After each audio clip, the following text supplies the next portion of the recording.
Mazāk uzņēmumi tiek reģistrēti, vairāk likvidēti. Tās ir pēdējā laika tendences, kas parādās uzņēmumu reģistra ziņās.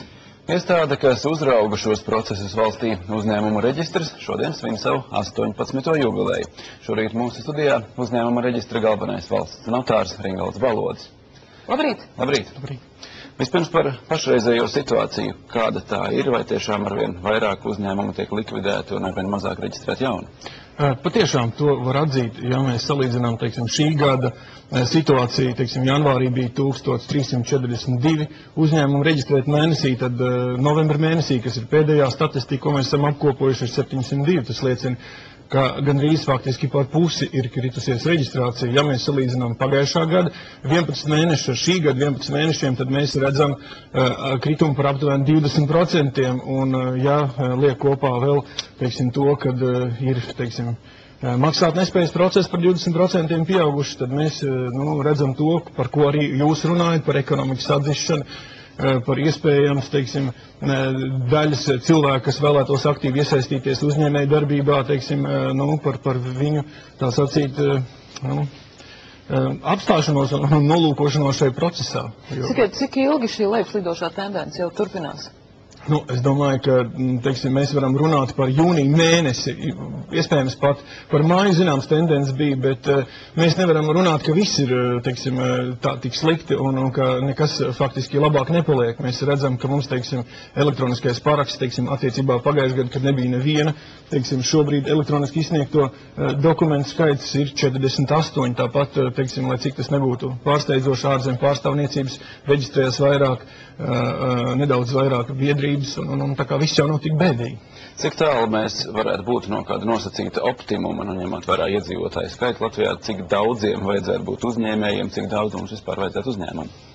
Manuprāt, tas ir ļoti interesants jautājums, un tur mēs varētu viņu saistīt gan ar, teiksim, nacionālo raksturu, gan ar kopējo, teiksim, situāciju pasaulē, bet es domāju, ka šobrīd, teiksim, mēs esam bijuši diezgan aktīvi, un, teiksim, šīs kritums liecina par to, ko tas liecina par ekonomikas atzīšanu. Bet kāds tad ir tas nacionālais raksturs, vai Latvijā tiek dibināti uzņēmumi, piemēram, salīdzinot kaut vai mūsu tuvākajiem kaimiņiem, Igauniem vai Lietuviešiem?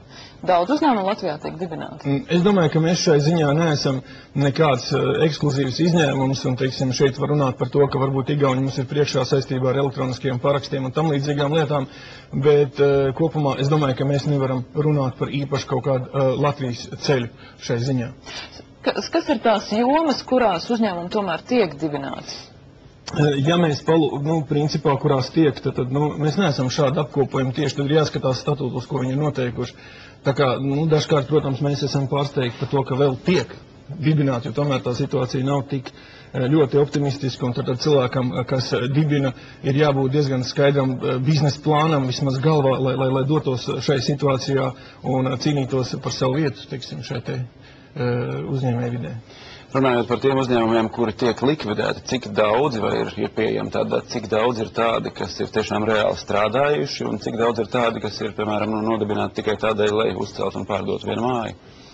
Es domāju, ka jūs varētu šo jautājumu tiešām uzdot maksāt nespējas administratoriem. Viņiem varētu būt šādas ziņas vairāk zinām. Mēs faktiski mēs varam informēt, ka ir process uzsācies, bet par to galu procesu ir grūti spriest. Es domāju, ka nākošā gada pirmajā dekādē šie skaitļi varētu mainīties, un ja viss būs tā, kā būs, acīm redzot, šie skaitļi būs vēl augstāki. Mēs runājam par maksāt nespējas procesiem, un tad jau iespējams varēs runāt par kaut kādām tendencēm, kas būs saistīti jau ar pabeigtu likvidāciju. Jo šobrīd ir process, un process vēl nenozīmē, ka faktiski uzņēmums nav absolūti glābjams, bet ja mēs runājam kopumā, es domāju, ka to jau visi arī sabiedrībā, teiksim, ir konstatējuši, ka, teiksim, ejot pat pa ielu, teiksim, centrā bieži vien parādās uzraksti, ka izīrē atkal telpas veikalam, un mēs redzam, protams, ka, teiksim, šīs te patēriņa preces, kurām cilvēki tērēja, teiksim, diezgan daudz līdzekļus šobrīd cieši, teiksim, zināmas problēmas, jo samazinoties naudām, cilvēkiem bažījoties par nākotni, attiecīgi samazinās pirktspēju, tāpat ēdināšanas iestādes un tam līdzīgas. Bet uzņēmumi tātad tomēr tiek dibināti. Kāda veida uzņēmumi vairāk tiek dibināti? Kādreiz tās bija vairāk SIA, un varbūt tagad ir kas mainījies? Es domāju, mēs varam teikt, ka faktiski šai ziņā nav īpašas izmaiņas notikušas, tiešām tas pats SIA vai ne. Runājot par pašu reģistrācijas procesu salīdzinājumā ar kaut vai citām valstīm, cik tas mums ir vienkārši sarežģīts, ilgs, īss? Tas ir labs jautājums. Tas ir jautājums, kas faktiski ilgus gadus bija stādīts par tādu uzņēmumu reģistra prioritāti, jo faktiski šobrīd šis reģistrācijas process ir ļoti ātrs.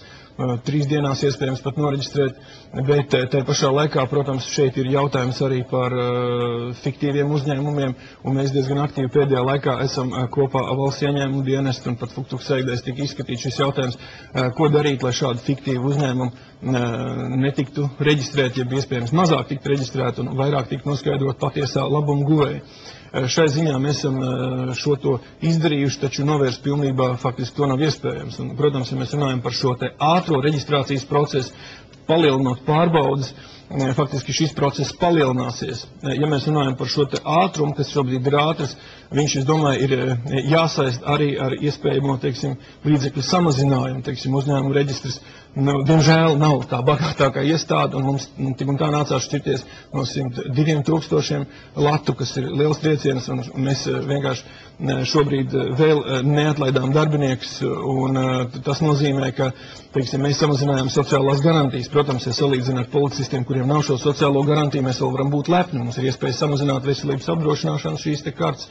Taču, ja mēs paskatāmies uz vēl iespējami kaut kādu samazinājumu, kas mums būtu prasīts, es domāju, mēs būtu spiesti pārskatīt gan šīs 3 dienas, palīdzināt tos reģistrācijas procesus, lai varētu nodrošināt šīs te pamatfunkcijas, gan arī iespējams mēs pārskatīt jautājumu par reģionālām nodaļām, kas šobrīd ir 8, respektīvi pasliktinātos servisus, tā ziņā, ka būtu, nevis Bauskā, piemēram, jāreģistrējās, vai, Daugavpilī būtu jābrauc uz Rīgu, kas, protams, nav labi, bet, tā situācija ir tāda, ka šobrīd, es domāju, ka svarīgākais uzdevums valstī vienai iestādē nodrošināt pamatfunkciju veikšanu, un arī uzņēmēji, viņi ir, es domāju, saprotoši šai ziņā. Bet, ja vēl tiek samazināts budžets, tad pie kā mēs varētu nonākt uzņēmuma reģistrs, pagarināt šo reģistrācijas laiku?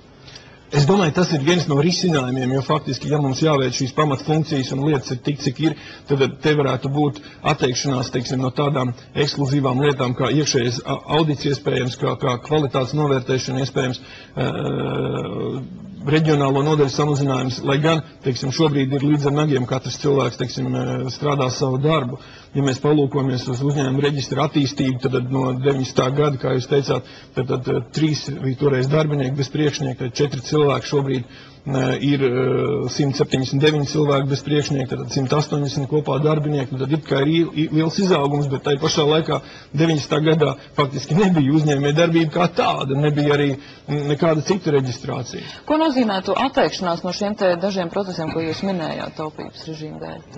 Tas nozīmētu, ka faktiski pasliktinātos servis, un faktiski mēs šobrīd esam uz robežas, kad esam, ja mums liks, mēs esam ierēģi, mēs izpildīsim šo pienākumu, citādas iespējas jau nav, bet ja mēs tiešām uz šo virzienu skatīsimies, servis pasliktināsies, un tāpēc, ka, vienkārši nebūs tik daudz cilvēku, nebūs tik daudz līdzekļu. Bet tai pašā laikā arī par pozitīvo, šobrīd Saeimas cilvēktiesību un sabiedrisko lietu komisijā tiek lemts par pātrinātu virzīšanu vienam likumprojektam, kas varētu stāties spēkā jau šī gada beigās, un 2. janvārī mēs varētu pārņemt reliģiskās organizācijas, un tas būtu 14. reģistrs.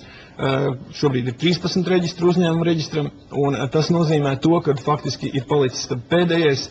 Tātad sunim asti ir palikusi, un šī asti, manuprāt, ir vienotais juridiskais personu reģistrs, ko savā laikā jau 2000. gadā vai vēl ātrāk nosprauda toreizējais uzņēmuma reģistra vadītājs Māris Gulbis, un tas tāds labs sākums bija, kas, diemžēl, šajos gandrīz 9 gados nav realizēts, un tur ir daudz iemeslu pie vainas. Un tas būtu vienotais juridiskais personu reģistrs, kas nozīmētu nevis valsts un pašvaldību iestāžu reģistrāciju, jo publisko tiesību subjektus nereģistrē, bet viņu uzskaiti.